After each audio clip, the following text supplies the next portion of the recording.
avec l'apparition des premières tiges latérales, la taille de formation se réalise. Elle consiste à éliminer quelques tiges, améliorant ainsi l'aération de la plante. Grâce à la taille de formation, le nombre de bras par plante sera déterminé, les tailles à 1 ou 2 bras étant les plus fréquentes, bien que sur les tomates cerises, il est habituel d'en laisser 3 voire 4 par plante. Le tuteur maintient la plante dressée. Il améliore son aération, facilite l'exploitation des radiations et la réalisation du travail de la culture.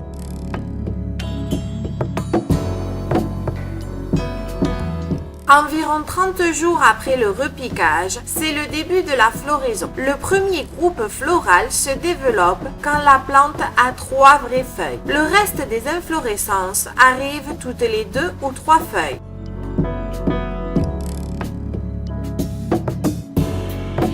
Un autre travail très important est l'élimination des pousses auxiliaires et se réalise hebdomadairement aux époques de chaleur et tous les 10 ou 15 jours aux périodes de froid.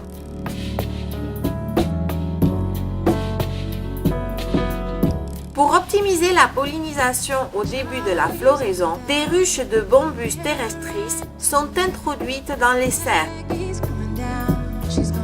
Environ 1 mois et demi après le repiquage, l'ovaire commence à se développer, ce qui entraîne l'apparition des fruits. À partir de ce moment-là, les besoins en eau vont augmenter. Il faut ajuster l'irrigation à l'évapotranspiration de la culture.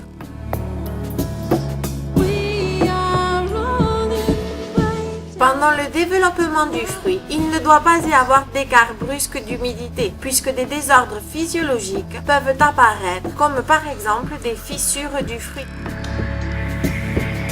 La période de croissance du fruit de la floraison à la maturation oscille généralement entre 45 et 60 jours. Dans des conditions normales, on pince les tiges principales quand la plante a entre 6 et 10 rameaux. On obtient ainsi une augmentation de la taille du fruit et des fruits précoces. Pour améliorer l'aération et la couleur des fruits, on réalise l'élimination des vieilles feuilles et des feuilles malades. Ce travail doit se réaliser en faisant très attention à ne pas éliminer celles qui fournissent les nutriments à l'inflorescence et aux fruits.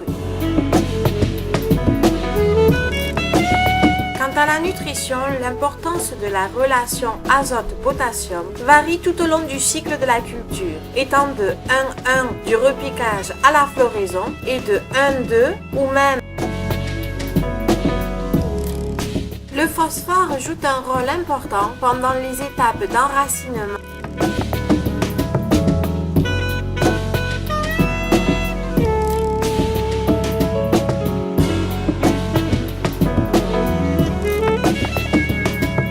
Le calcium aide à éviter la nécrose apicale ou peseta.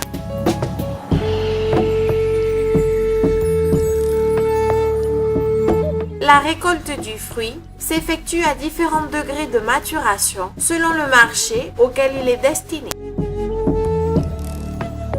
Il est recommandé de ramasser dès les premières heures du matin et, plus tard, réfrigérer le fruit si possible.